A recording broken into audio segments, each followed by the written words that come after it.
Hi folks, you're with Tacitus today, your pushback channel, and thank you for joining this radio live stream. In this essay, I'd like to talk about the midterm elections in the United States. Now, given that the United States is still, give or take 20% of the, excuse me, the world's total economy, 20% of the world's total economy, then it's something that the globalists have to control. It's not a negotiable thing. They can kind of let go or run with the ebb and flow of things maybe in some of the other countries, but in terms of the United States, the globalists got to control it. So they will die trying on this. This is the hill they will die on for the globalists. So when we look at things like presidential elections or midterm elections or any elections, I guess, that are of a national in nature in the United States, the globalists will put a huge amount of effort, energy, and will demonstrate a very keen interest in what happens and how the outcomes are. How can I say this? How the outcomes are managed. Now, it would appear on the face of it that as a result of the elections coming in November, is that the Republicans could pick up 3 or 4 Senate seats, and as many as 60 or even 70. Some people are predicting, which seems I suppose it's possible. But seats in the House of Representatives. So this would give the Republicans quite a commanding control of the legislature in the United States. Now there's a fairly neutral Supreme Court now, not a leftist globalist activist Supreme Court, which is what the globalists wanted. And then you've got, of course, the presidency, which is controlled by the globalist goons with their puppet in their talking puppet. So look, this is the globalists when they installed Biden, they knew what policies they wanted to pursue. A ruthless pursuit of the Green New Deal, cutting down on the fossil fuels, and when baiting and provoking Putin as much as they did. So they were ready to move there as soon as Putin decided that he'd had enough. They were ready to rock into the sanctions, and the uniformity and the swiftness with which the sanctions were imposed, shows that it was planned well ahead of time, as these things, generally are. So the globalists knew when they installed Biden that they were going to seriously undermine the standard of living of the American electorate. They knew that they were going to increase the costs of existing day to day in every area: the cost of foodstuffs, the cost of energy, the cost of building a house and whatever, so cost of rent and all this sort of stuff. And the pandemic thing, again, that was well planned in advance, in my view. So they knew that they were going to be closing down small businesses and so on. So you had a few outliers, like say Governor DeSantis in Florida that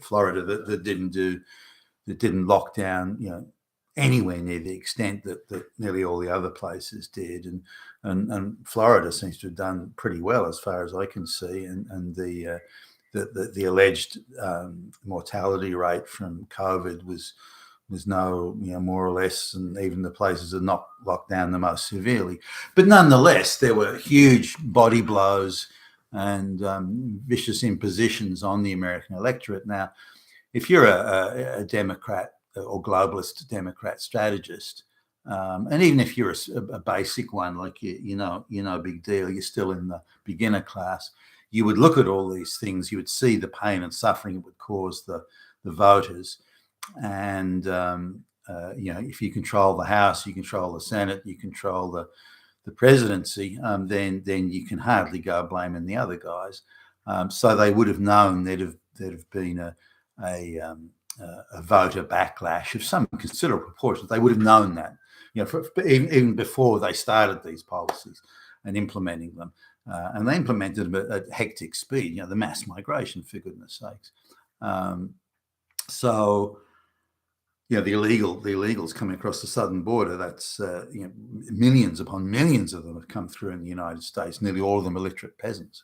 So anyway, they would have known in advance the effects that these policies have. They knew what they were going to do in advance.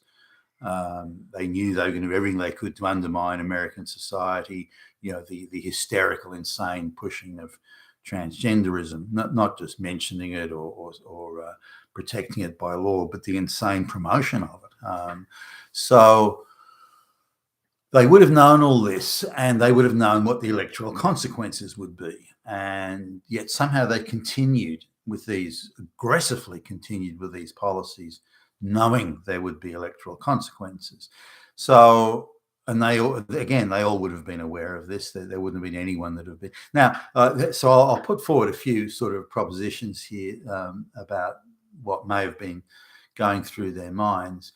Now, they may have thought, look, we totally control the media, and we're going to achieve a even tighter control of the media, particularly social media, and shutting down people that don't stick to the globalist narrative. So that total control of the media will be able to bamboozle the public into saying that up is down, and night is day, and black is white, and so on. So through control of the public discourse, through our control of the media, we'll be able to just bullshit and confuse and bamboozle people and say, there's millions of people coming across southern borders, not really happening. Nah, absolutely not. One or two people maybe. Is the price of energy going up? Well, it kind of is, but it's damn Putin. And if it isn't Putin, it's Hitler. Hitler did it. And so on and so forth. And all the problems you've got is because of all those fascist Nazis didn't support our global warming policies. Is there lots of murder and crime in the cities? Oh well, but it's only because Hitler is out there with a gun shooting people. That's what, and so on. So if you control the media, you can control the narrative. So maybe they thought, given our nearly complete and total control of the media and our ability to shut down any voice that we don't like, we can probably get away with doing these terrible things to the American people without suffering electoral consequences. I don't think they would have thought that, but if you chutzpah, because when you can just declare and invent and assert what reality is, and thus live in a permanent fantasy world, maybe you start believing your own bullshit, and so you think, well, we got control of the media, we can tell the people whatever we want, and they'll just have to damn well go along with it. Too bad. Maybe they had that view, but I think it was more likely that any processes that may allow the people, the electorate, to make a choice and to punish those who've hurt them, which is what democracy is about, by the way, to decide who governs you and how long they stay in government. Any processes by which the people can express their voice and punish those who've hurt them, that they would make sure those processes were sufficiently compromised, corrupted, undermined, diminished, so that the consequences of these policies wouldn't affect the globalist control of the process.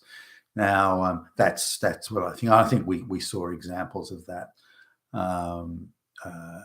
Even when you face, for example, if your globalist candidate for whatever political office is facing a popular candidate, and that anti-globalist or non-globalist, or simply a candidate the globalists don't control, if that candidate is popular enough that they will win by popular vote of the people, which is, again, how democracy is supposed to work, if you know that in advance that your candidate just hasn't got a snowball's chance of getting up, then the only thing you can do, other than through control of the media, but the only thing you can really do is undermine the process that would deliver a victory outcome to the candidate you don't want to win.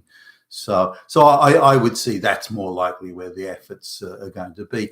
Now, This takes a bit of planning and the infrastructure required to do. I mean, there's a lot of people have to be appointed into the jobs that you want. You know, the loyalists, the flunkies, the zombies, or there's a lot of bribes have to be issued and paid, and a lot of promises given, and you know, there has to be a whole lot of things goes on, which doesn't happen in 5 minutes. These things take many months, if not years, to put in place.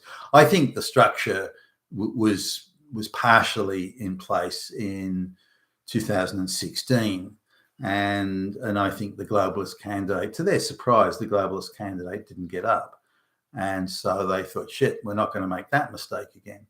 And so the infrastructure to ensure that outcomes were consistent, not with the people's choice, but with the globalist preferred outcome. I think that infrastructure was extended and advanced and increased, so they could make sure that any outcome they want would come about.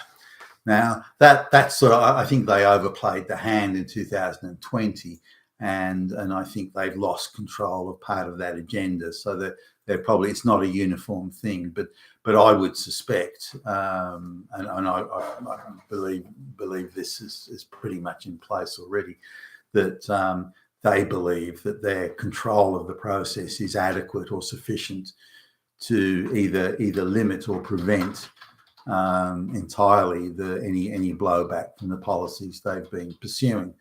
So now, when you can interfere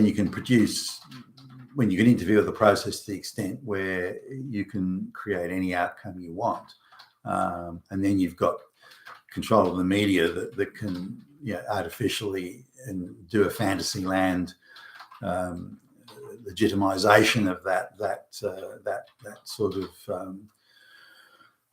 created outcome, you've effectively neutralized the people's voice. Now, when you see the various processes, for example, in England recently, the globalists installed their preferred candidate. Now, remember, this is in one of the world's oldest, most advanced, most functioning, or hitherto at least functioning democracies, and they just install their candidate. No, we want that guy. The globalists say, right, he's in.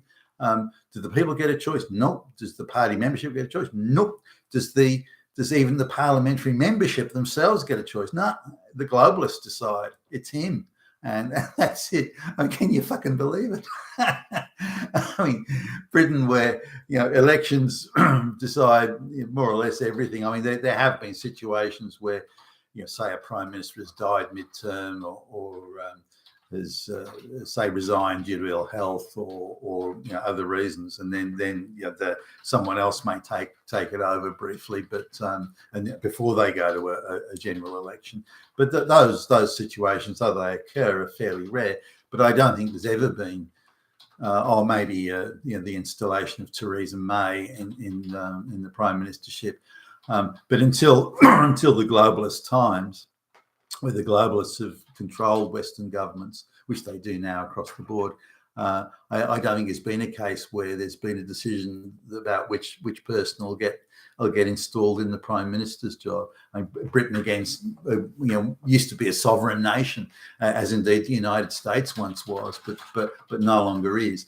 So my feeling is that the globalist Democrats vigorously pursued the globalist policies, brutally pursued the globalist policies, because they knew they had sufficient control of the infrastructure to neutralize any voice of the people that may cause blowback or disruption to the globalist agenda. That's my take. You've been a Tacitus today at your Pushback channel, and thank you.